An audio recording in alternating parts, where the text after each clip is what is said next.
for joining today. Good morning and good afternoon and good evening, everyone.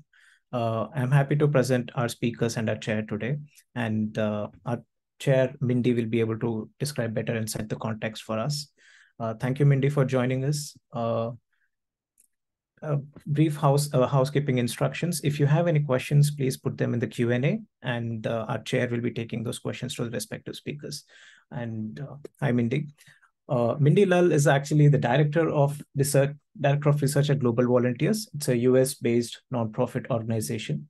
Her expertise is seeks wage peace, promote justice through community development, partnerships, engaging short-term volunteers. Her research fields are focused on parent-driven, child-focused, family-centered, community-based comprehensive efforts. She also focuses on first 1,000 days of her life. And interestingly, she has a lot of alignment and overlap with what we do in our field as well as in our research. Thank you, Mindy, for joining us. Please take over. Thank you, Dinesh. Very happy to be here and welcome everyone to our webinar today. Do climate change and land degradation accelerate child malnutrition? An interactive discussion that we'll be having at the crossroads of community and policy. We have two great speakers for you today. Each will be speaking for about 15 minutes, and then we will have time to answer those Q&A questions that Dinesh mentioned. So please put those into the Q&A at any point, and we'll have time for those at the end. So I would like to introduce our first speaker today, Olumide Edu. He is the co-founder of the International Climate Change Development Initiative, an NGO that aims to produce climate-smart generations throughout Africa while tackling development disparities. He also serves as the UNDP Small Grants Program's youth focal point in Nigeria, the youth lead author of the Global Environmental Outlook, and the executive coordinator of the African Youth Initiative on Climate Change. Coming to us from Nigeria. Thank you, Olumide, and please go ahead with your talk.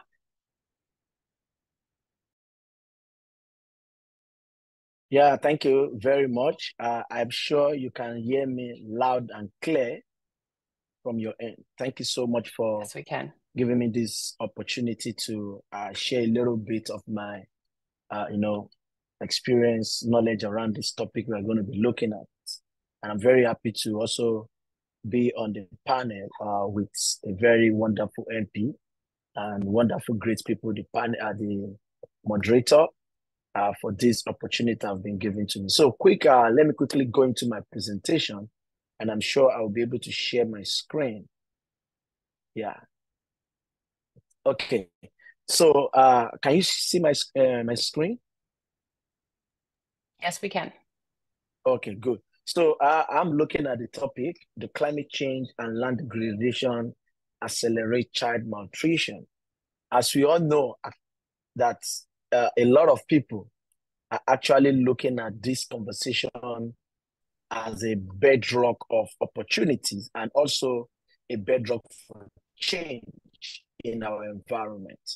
I would like to say that this is another way for us to start building that momentum to make people to understand the impact of climate change and also to understand why climate change is very, very, is a big issue for the continent or the Africa at large. So I want to say a good morning, good afternoon to everybody. Anywhere you are hearing me from, thanks for joining us today and joining me presenting this wonderful information where I will be looking at how this issue is affecting our well-being of our future generation, which is the children, the one that is unborn, and also to look at, to explore interconnection between climate change, land degradation, and even the alarming issue of the child malnutrition. I have this conversation that is very important to say that how many of us actually understand climate change? Because a lot of people said it refers to long-term shifts in weather pattern, attributed primarily to human activities. But for me personally, I also look at it as every change that happens to our society, our environment, meaning that the weather or the environment has changed from one particular scenario to another particular. And looking at the weather pattern, it's also very important that we know that, for instance, in Africa, let me say Nigeria, we only have sort of 2 seasons, the dry and the rainy season. But if you go to some parts of the world, there's winter, there is summer, there is fall, a lot of people are affected in different ways. And that is why the factor contributing to this climate change are greenhouse gas emission, deforestation, and industrialization. These 3 key things are very, very vital in the conversation of climate change. And it is the only way we can look at this is to see how we can profile local solution and individual solution to it. Because if you and I can take responsibility, then the issue of climate change will be solved gradually and drastically. Now, on the issue of food system, because there's no how you will talk about child malnutrition, you will not talk about the food system. Number one, we're looking at rising temperature and erratic rainfall pattern that affect the crop production and even reducing yield quality. What are we saying about this? The issue of climate change is affecting our food system, affecting our food shortages, affecting the kind of weather that we need to plant or we need to grow.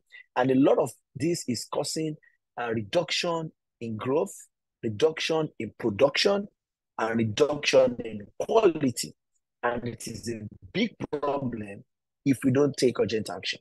And the second one is looking at the extreme weather, which everybody knows that the way it's affecting us in Africa or in Nigeria, particularly, might be a different way that is affecting the people in Europe. Some people might be having food shortage. Some people might be having loss of harvesting or low harvesting production. So it's very, very was that this thing is affecting us in different way at the same time. And that is why when you look at the issue that we say the same boat and this we are in the same boat but different issue, it is very, very critical because food system is supposed to grow our production, food system is supposed to grow our economy, food system is supposed to grow our future. So it is important we look at that and make all this opportunity ready for young people or for the children. Let us look at land degradation and its consequences. We all know in the part of Nigeria and another part of Nigeria, we are facing what we call land degradation, afforestation, deforestation. And what is going on? This encompasses the process that negatively affects the productivity of earth of land. Because if we cannot make our land fertile for food to grow, then we are going to face a lot of food shortages. And this is going to affect both the young, the old, and the children. And that's why in Nigeria presently, there's, let me say in the sub-Saharan Africa, there's a project called the Great Green Wall. And the reason why we are talking about planting more trees is just for us to make sure that we check our nutrient, we check our soil, and we make sure that the negative effect of productivity of these products or planting, what they call it, an economic tree, need to be looked into so that it serves as a source of nutrients. It serves as a source of food for both human, children, and even animals across the value chain. There are factors contributing to land degradation, like I said, deforestation, soil erosion, desertification, and overexploitation. We've seen a lot of policy that is supposed to govern or support the production of all this food system. But what is happening now is because selfish interests and people that are supposed to be in the gap between the kind of food that we produce, between the kind of seedlings, and not doing their right. And that is why this is affecting the populace. And in the issue of climate change, they say women are vulnerable and children, youth and children and women. And that is why the reason why we are looking at that kind of sector, that kind of gender, is because they are always at the receiving end. They are always at the point whereby they are affected when there's a crisis in every ramification that we find ourselves. So it is very important that we look at those consequences and start providing solutions that will make this issue of malnutrition to be reduced drastically. Impact on agriculture and nutrition. You see, degraded land reduce agricultural productivity. No doubt about that. And this leads to what? Lower food availability and quality. Like I said, agriculture is gold.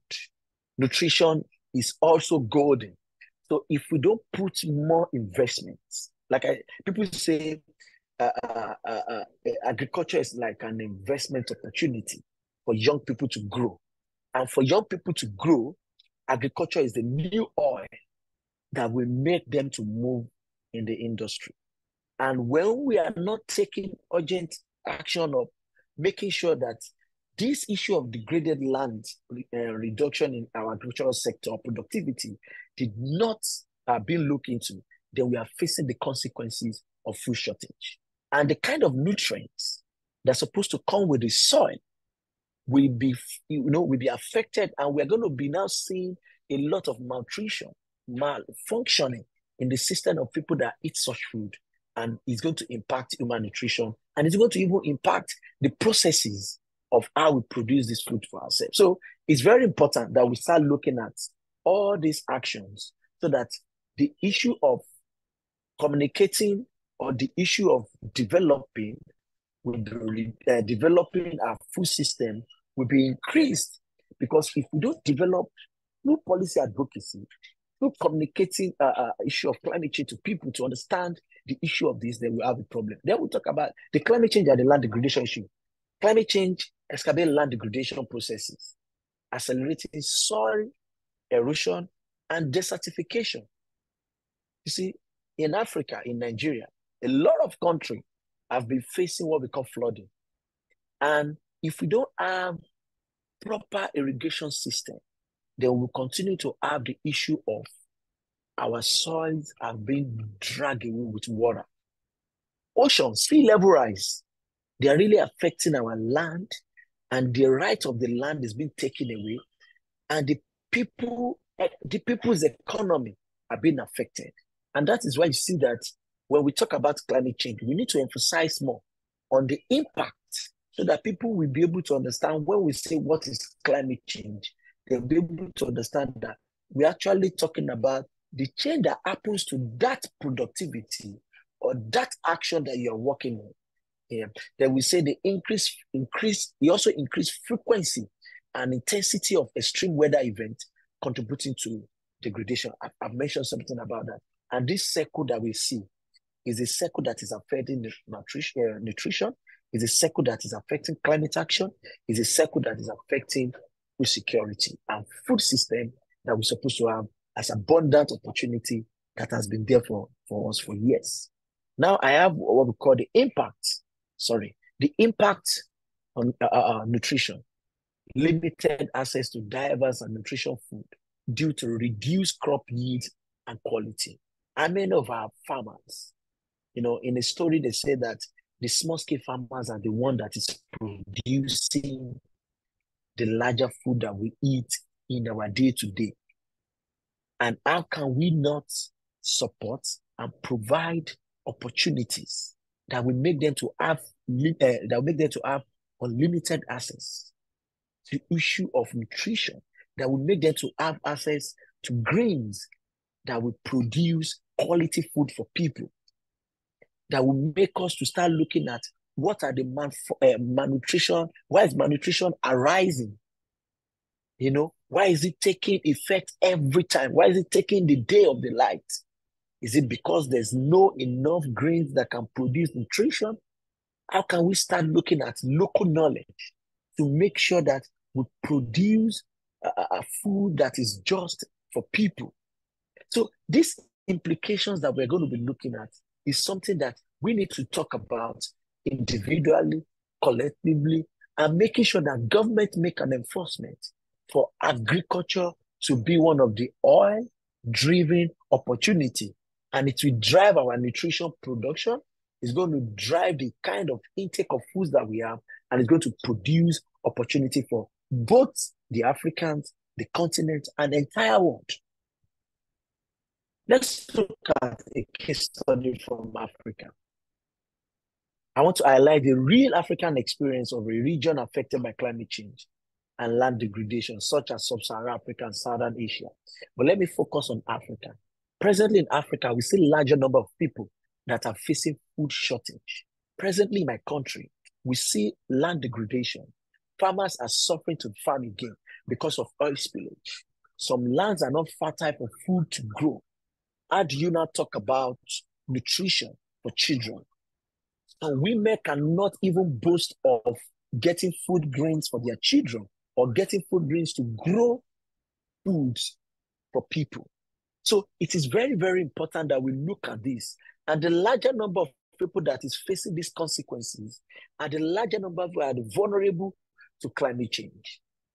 And when you look at Africa, close to 46% of people are lack of food on their table. I will repeat this. The food we eat, the clothes we wear, and where we sleep is one of the biggest things that we need to look into. And if our children don't have this access, if our mothers don't have this access, how do we want to use the lens of opportunity to make them to grow inwardly, or to make them to have access to be able to build a sustainable food system or sustainable nutrition for young people and children? Let us look at the economic growth. How do we grow our economy in an economy that is focusing on oil and gas alone, that is focusing on what is causing a very big havoc to people and the planet? How do we start looking at to showcase issues, environmental factors that is complicating issues for our farmers, for our nutrition? I will start talking about it so that people will raise voices to make sure that this issue is affecting us day in, day out. And that is the only way we can provide a sustainable solution, by making sure that everybody is involved. So Africa is facing the consequences now. And we people, we need to take urgent action to drive innovation around that and to provide solution for ourselves. How do we shift story? Because there's a local experience that I want to talk about. In Nigeria, we have some schools that are doing garden farms. They're trying to inculcate farming system into children right from young age. And why are they doing this? Just to boost their understanding of nutrients of food or nutrition that they need to take. Just to boost their idea of why agriculture, why local production is very, very important. Why we need to look inwardly to provide food for ourselves on our table. And why we need to see the impact or to see the opportunity that surround a well-sustainable nutrition for children. And that is why local knowledge is very, very important. And we need to invest in knowledge transfer, because we cannot be doing this the same way. We need to learn, we need to share ideas, we need to make people to understand that the issue of nutrition is very paramount in the growth of children, growth of women, and not only leaving the men behind. So it's very important that local experience is needed in driving this sustainable future.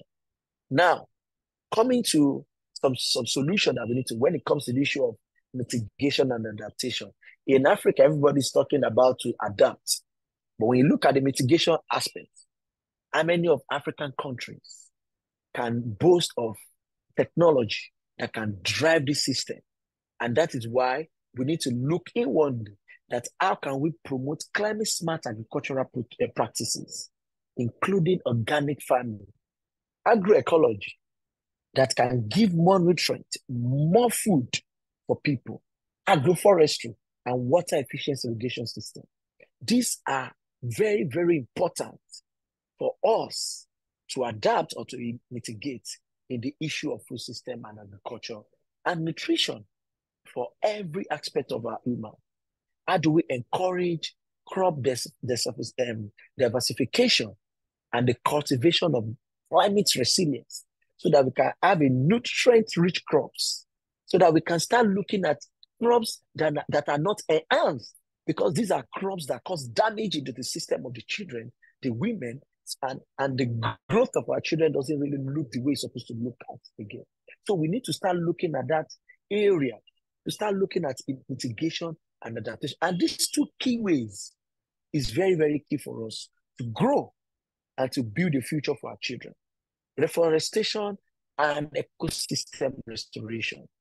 It is very important for us to look at reforestation initiatives that can combat climate change and prevent land degradation. How do we think locally? How do we think inwardly? How do we look for are to restore our farms, restore our, not everywhere we see land, we take advantage by building buildings. We need eco-friendly activities around those farms. We need eco-friendly activities around the places we find ourselves so that we can have a way to prevent our land degradation. We must not have all this oil spillage in our local communities that will cause havoc for our food system, that will spoil the land that's being given to us for food and for opportunity. How do we look at the role of every ecosystem in providing food security and improve children nutrients?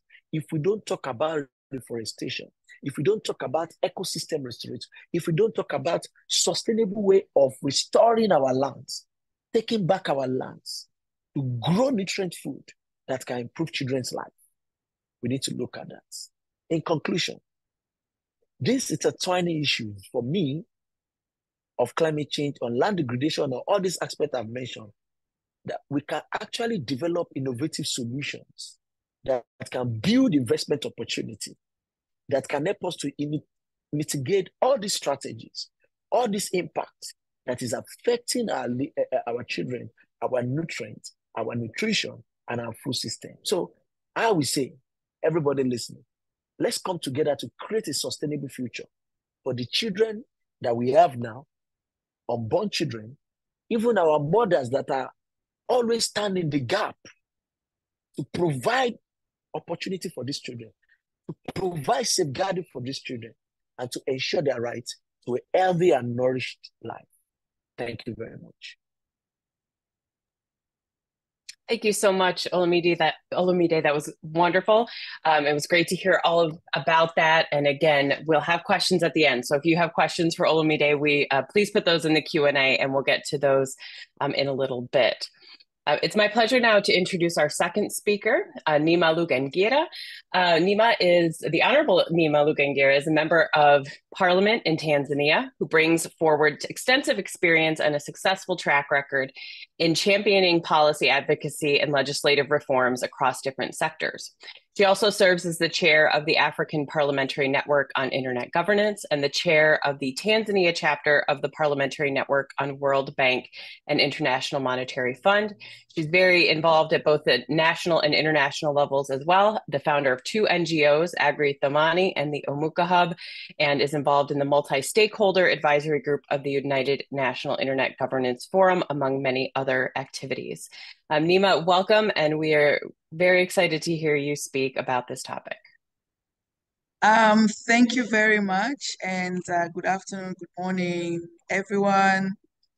So I'm Neema Lugangira, Member of Parliament in Tanzania, currently speaking from Angola, Luanda, where my speaker, Right Honorable Dr. Tulia Ackson, is running for presidency of the Interparliamentary Union, which is like it's a union of all parliaments in the world. So I may have to run before the hour because of the campaign processes. However, I'm very excited to be on this call. I'm a huge champion and advocate for child nutrition because I understand the impact that the impact that malnutrition has on human capital, and more so stunting. I come from a region called Kagera region. It's a border region in Tanzania. And unfortunately, we host the highest number of actual stunted children in Tanzania. So this topic here hits home to me very well. I'm very privileged and honored that this year I was amongst 30 parliamentarians globally who were selected by the United Nations Convention to Combat Desertification on the inaugural Global Changemaker Academy champions for issues of land degradation, land management, etc.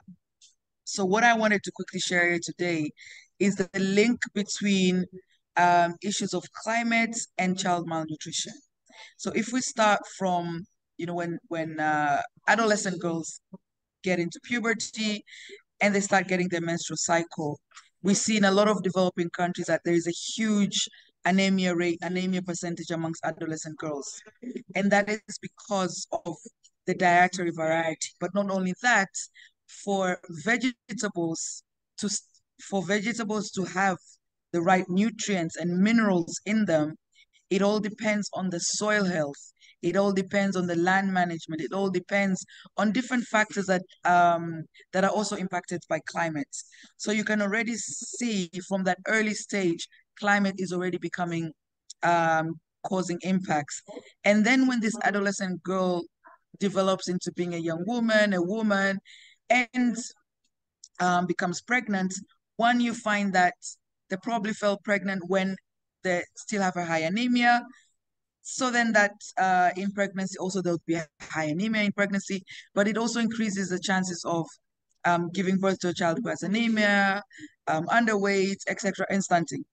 So the vicious circle then continues all the way through. So that's on one side. But then on the other side, a lot of women from developing countries, and rural communities, a large percentage of the women work in the agriculture sector.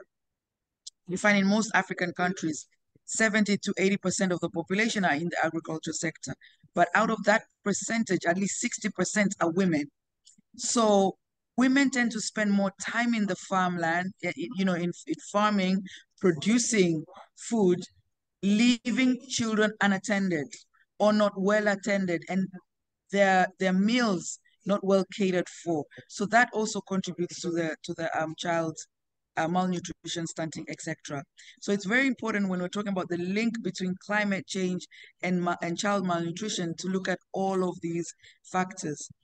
But as I sum up, we need to look at what should we do. We had a very compelling presentation from Olumide, which went through all the different strategies and interventions that can be taken.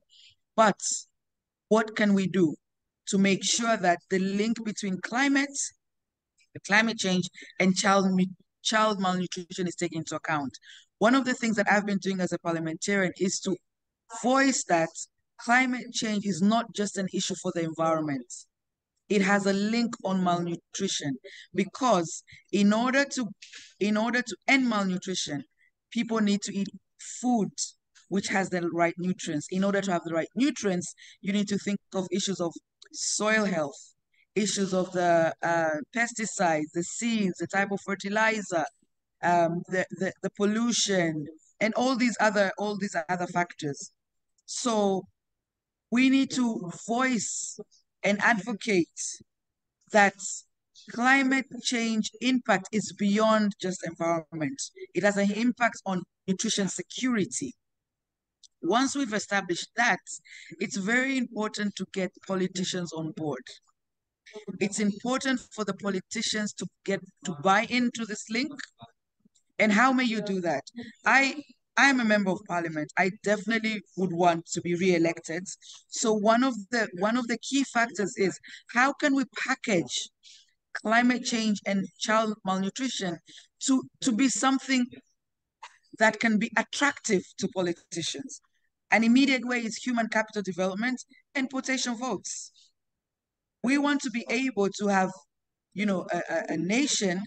We want to have countries whereby the majority of the population are able to adequately listen to different candidates, see through what different candidates are saying, and be able to establish which candidate would they go for. And once that establishment has been made, not to be swayed easily, and to be critical and to be analytical.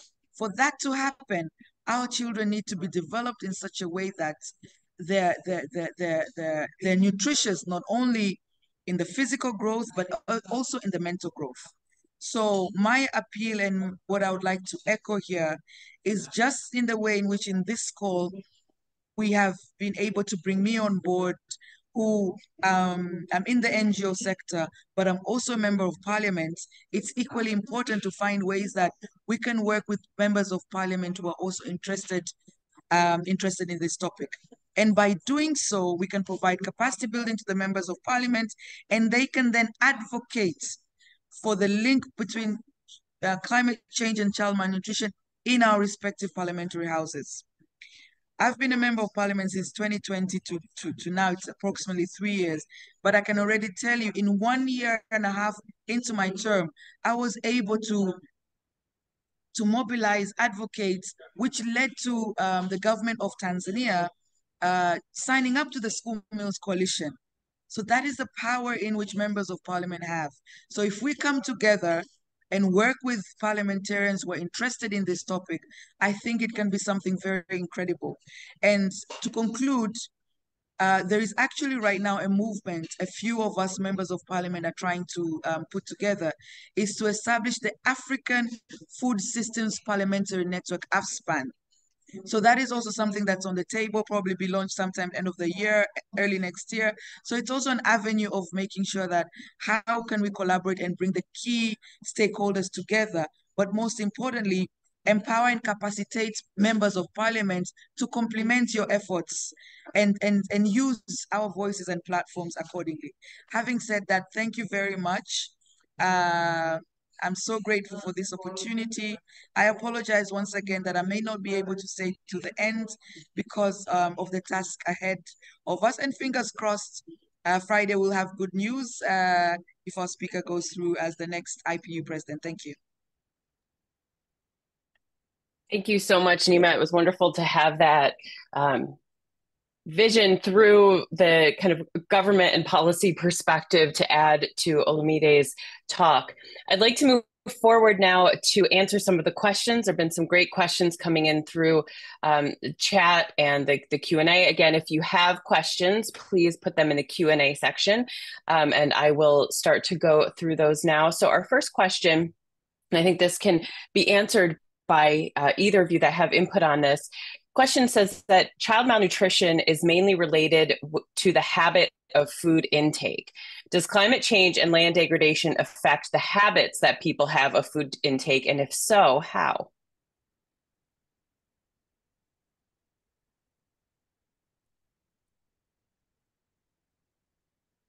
This question could be for either Olumide or Nima. I can attempt that very quickly. Basically, it has a link because, number one, child malnutrition isn't just about what you eat, but it's also about what nutritious content and value what you eat has. So if the soil health is damaged, if when you're planting whatever you're planting, the seeds that you use and other inputs that you use have a negative impact towards the output that you get. You may have a harvest, but maybe it's not nutritious enough. That's number one. And then how do you store it? How do you transport it? How do you cook it? So consumption doesn't necessarily guarantee that it's nutritious. That is one of the things that I'm personally trying to push. Like, for example, when we're talking about school meals, it's not enough just making sure that kids are having a bowl of porridge. Sometimes the porridge, if you look at it, it's just like water. There's nothing there.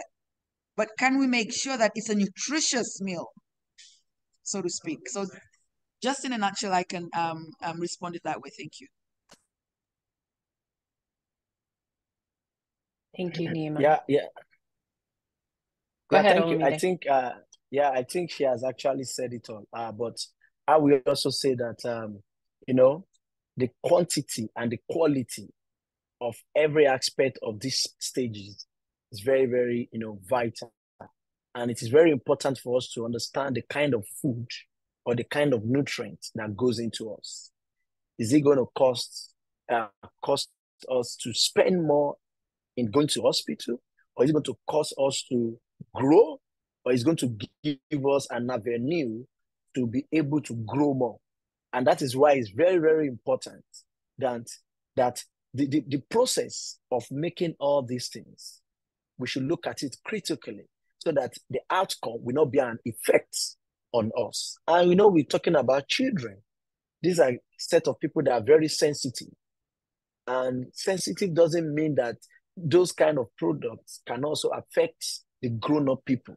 But when you look at children, we need to make sure that anything they get attracted to from now will be an impact to their growth for life. Thank you very much. Thank you so much. The next question, and it does look that that Nima did have to leave us. So Olumide will have some questions for you if you don't mind answering. The next question is asking about what progress or movement there has been in transforming food systems. Is there anything new and different that you've seen that has made progress towards some of the goals that you've talked about, or is it the same old at this time?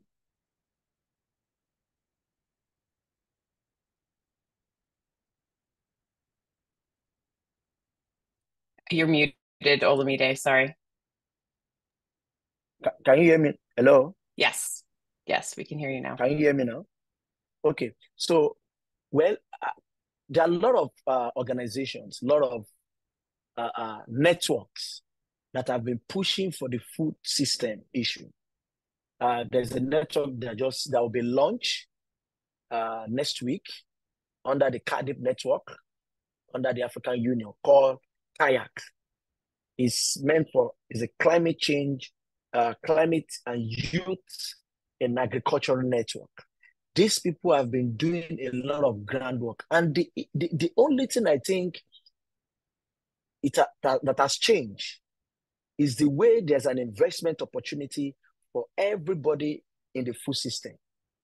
Because everybody is looking for a way to invest positively and yield positively. Is everybody looking for a way to make sure that that investment is towards the improvement of our nutrition?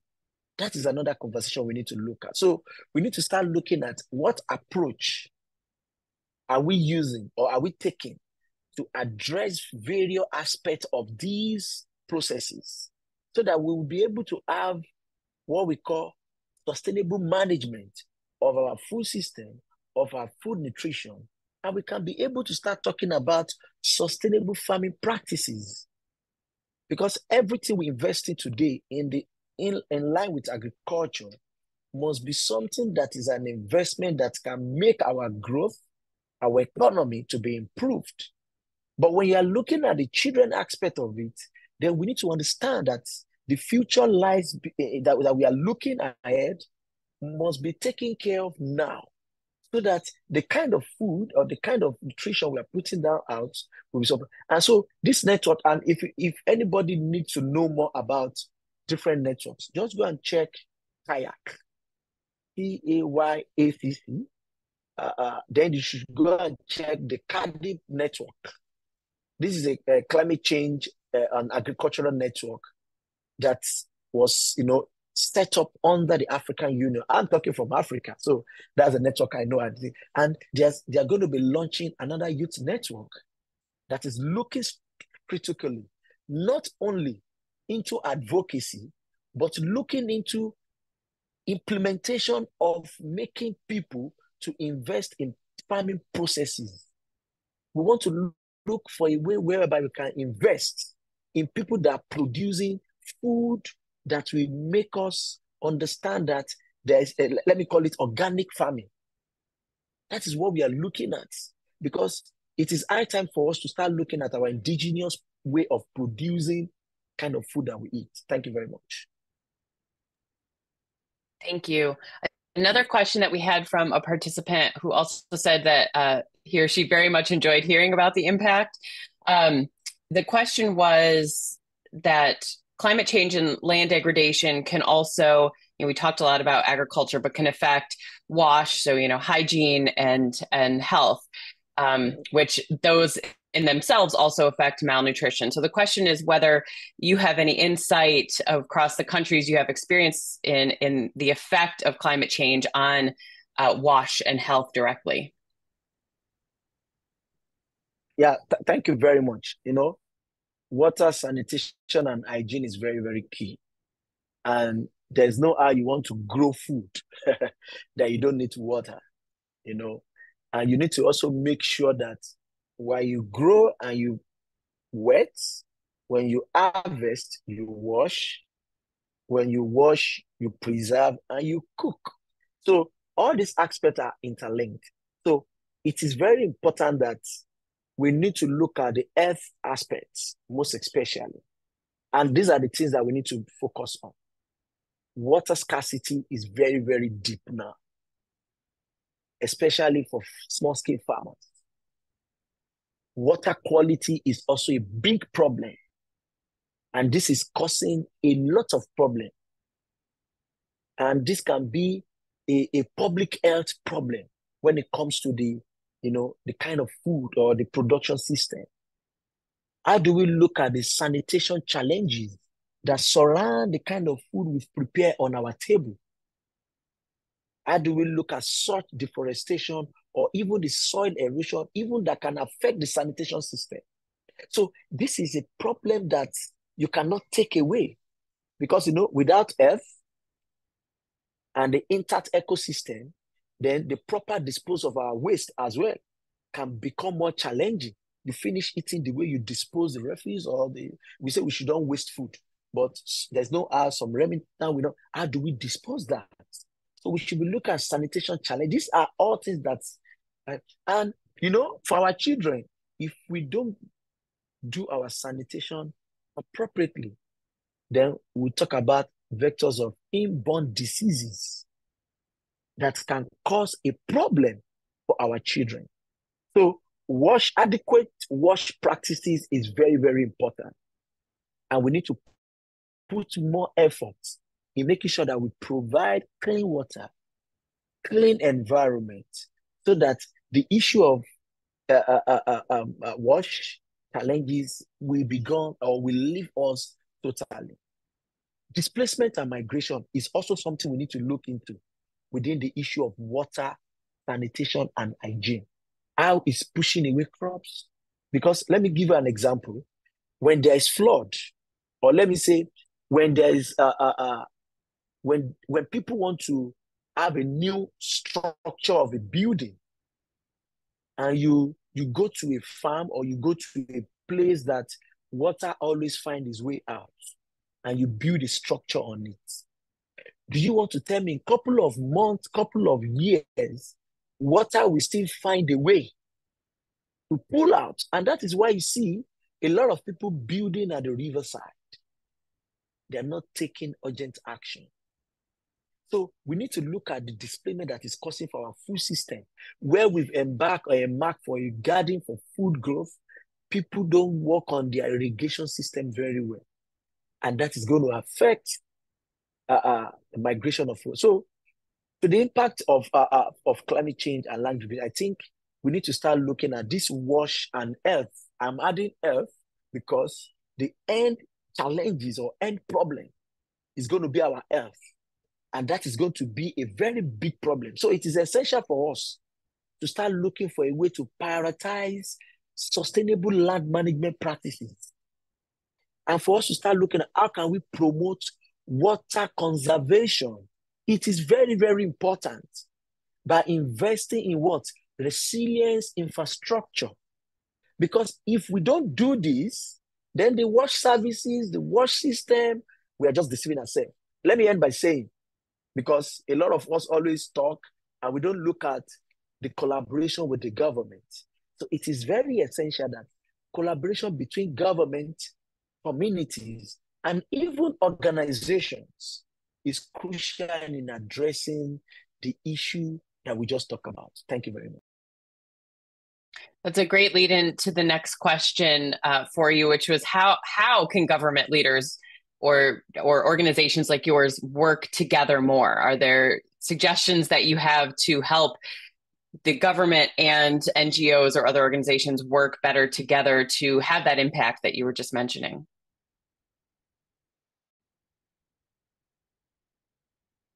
Sorry, you're muted again, Olamide. Okay, thank you very much. You see, the role of government is very, very important. And for us to move towards a sustainable and resilient food system or good malnutrition, then it requires a comprehensive approach. And this will be able to help us to address various sector problems, address production, distribution, address consumption, waste management, and water management. So working with government is a big role. How can we develop a comprehensive food policy? Is it possible? It's possible.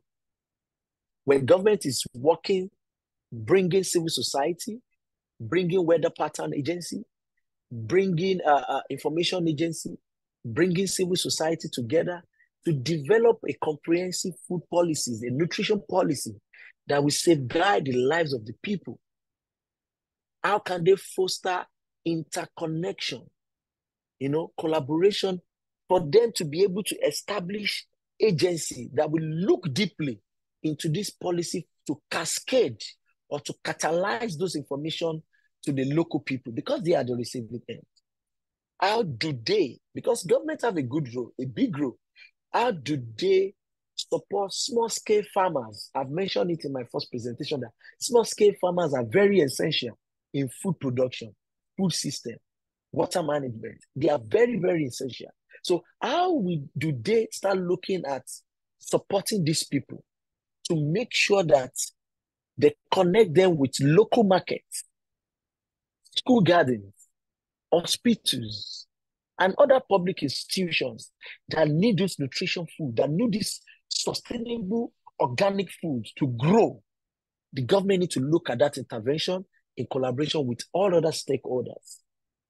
How do we incentivize our sustainable practices? It is not everything that is free of charge. How do we look at investments in these processes? How do we, support farmers with small loans to build more food, to grow more food, so that they can also sell and make more income for themselves? So we need to start looking at, government is start looking at investment in food education, food nutrition, because education is needed to drive this awareness, to make sure that they can invest in public institutions, they can invest in raising awareness about sustainable food practices in every aspect of our education system. Because when government make policies, the other part of the sector try to look at the policies and work with it and complement the efforts of the government to be able to establish a governance structure that will support every sector in the space. Then I will share this, that in everything we do, there must be a regulation so that everybody, we are guided in making sure that this regulation will help us to monitor the kind of food industry we have in our space now, the kind of food production, the kind of expiring production that we have, so that the nutrition that we are looking at will not just pass us and leave us without having opportunity. Let me end by saying this. I've mentioned education, but we need to support research and innovation. Research and innovation can only help us to think inwardly, to be open-minded, for us to start looking at how can we transfer knowledge, how can we advance our food system structure, so that this research will build an innovation for our government to be able to see area they need to improve and invest. So by taking all this opportunity, by looking at all these aspects, then we'll be able to have equitable food system that meets the needs of everybody, even the children that is unborn, even the one that is growing above children now, and everybody in the food industry. Thank you very much. Thank you so much. And I want to thank all the participants of your questions. There are a handful more. We have a time for about one more question. And so there were a few that focused around the same theme. So I wanted to try to combine them here for this last question for you, Olamide. And it revolves around the idea that those that are affected most by this are people living in poverty.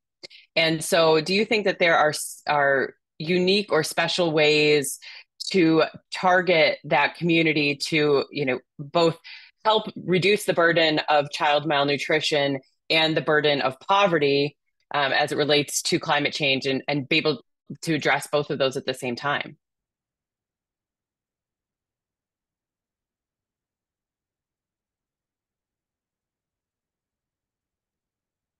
Hello? We can hear you. Can you hear me now? Okay, Yes. well, you see, we have a lot of community across the world that is being affected by this issue of malnutrition. But the best solution to these people is for, let me speak to the government directly, because they have a large number of way of cascading solution through different means. So for me, it is very important that this issue of local issue, we need to start looking, how do we improve the access of nutritious food into local community? Because the only way we can do that is when we empower the women, which is very key. Because most times in Africa, you see, men brings the money and women put the food on the table for the husband to eat. So the woman provide the food on the table. So we need to improve access for the men and women to nutritious food. So meaning that investment in them is very key, so that the community can have access. Land, I mean, a lot of land have been grabbed away from our mothers because of some sort of culture that we have in Africa. So how do we also remember that this issue of malnutrition is linking into the breastfeeding issue? Because when mother don't have that nutrient or that kind of food is supposed to need, how will we, even ourselves, encourage their children to breastfeed, to feed their children? So we need to also look at, when we are talking about children malnutrition, we need to also look about the women, because they are the ones that actually invest in the nutrients of these children at the first stage. And it is what you give into them that gives them the kind of growth we want to see. So community need to now start giving themselves to learn and to enhance education that can help them to go in a nutrient way. We've talked about WASH. That is important. We need to give a basic amenities to communities to have access to water, to have access to a sustainable living life in community. And the community themselves need to take responsibility to start strengthening their health system internally. It's very, very key, because the government can put the structure there, but how do we, that we are the one making use of these products or this access, how are we managing those opportunities to strengthen our healthcare system? How are we making sure that we are addressing malnutrition in our environment? So for me, I think it's very important that local opportunities that is needed for our people is interlinking with the availability of what the government is providing for the local community. And not to forget that example of in Nigeria, we have what we call local government chairman. What is their role in making sure that they are cascading the federal initiative, federal opportunity that is in line with food system into the local communities? What is the role of the councillors that's supposed to be working day in, day out, supposed to have interface with the local community people so that they can get their first-hand problem in the area of food system? So we need to look at that strategy, and we need to start looking at how can we bridge the gap between the government and the stakeholders so we can make a significant process or progress in reducing this issue of malnutrition in our children and improve health production in our children. And thank you so much. Thank you very much. And thank you for all the participants today. We're going to end it there. I hope that you enjoyed this topic. I know that I learned a lot and thought that it was a great presentation, some great discussion with the questions that you all posed. Thank you to Action Against Stunting for hosting this webinar, and I hope you all have a great day. Thank you. See you all. Thank you for having me, and have a great week ahead. Bye.